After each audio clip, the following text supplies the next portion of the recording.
legacy means a lot to you. What would the Ring Magazine, winning with the Ring Magazine mean to you? That belt.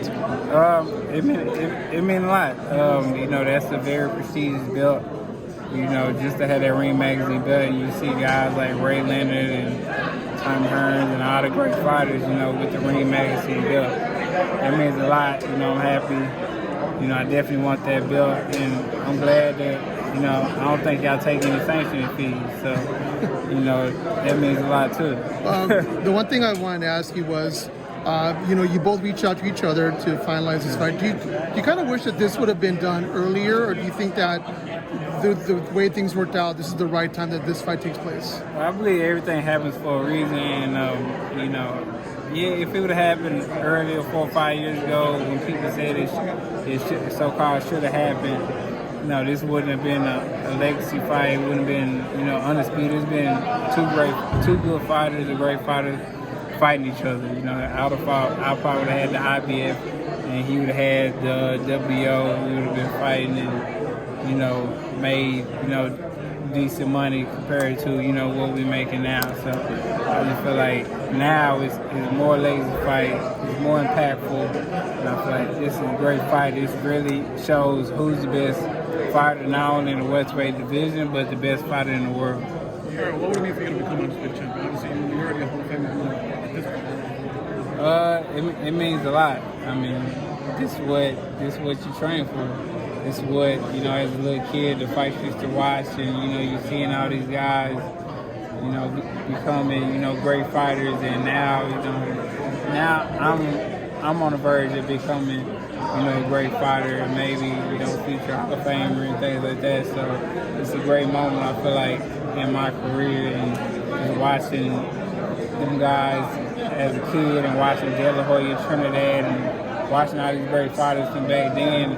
And now I'm in their shoes, and who says 20, 30 years from now, you know, it's going to be a kid on YouTube, you know, watching me and Terence Crawford fight and be like, man, I want to fight like that, or, man, I can't wait till I get an Erroll Spence and Terence Crawford fight. Like, you know, that's what you know, you box for, especially, you know, coming up. So I just want to be mentioned. It's like how I talk about Ray Leonard and Tom Hearns 40 years ago. I want somebody 40 years from now talking about, you know, I want to have a fight like Erroll Spence and Terence Crawford for all the marbles, the best fighting the best. So that just means a lot. Describe Terence Crawford as a rival, his style. I feel like he's the perfect dance partner.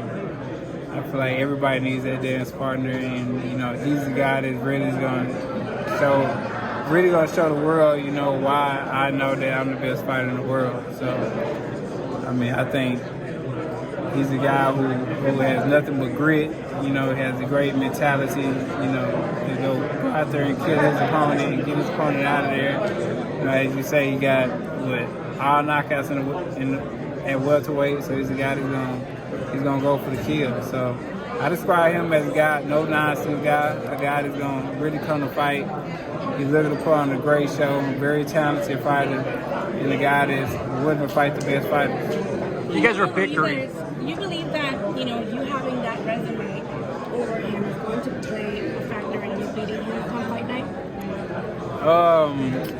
You know, I don't care about the resume. I just believe my skill set is better than him.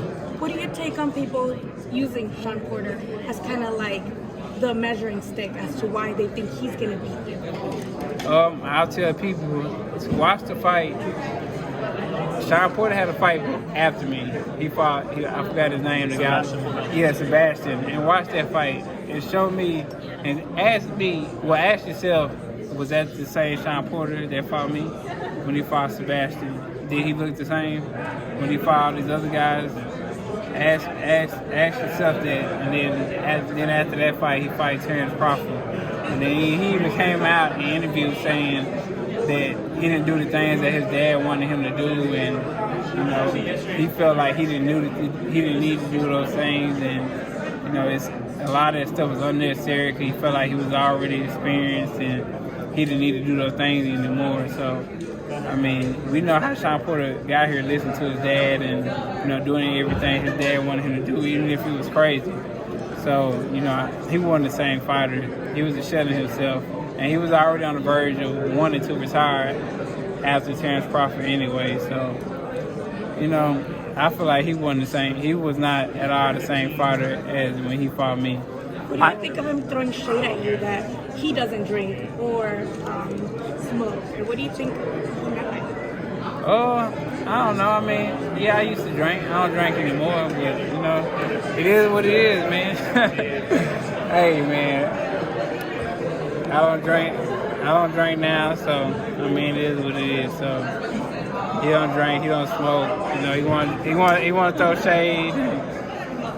You know, I'm here for a reason. You know, I got 3 belts for a reason.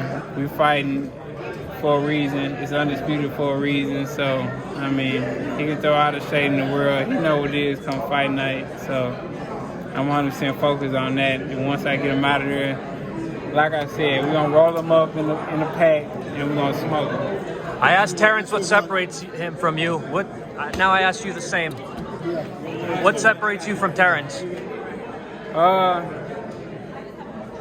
Let me see. I mean, it's a lot separate. I think, you know, he's probably more talented than me, but, you know, like you said, he don't smoke, so he ain't willing to roll me up. I'm willing to roll him up.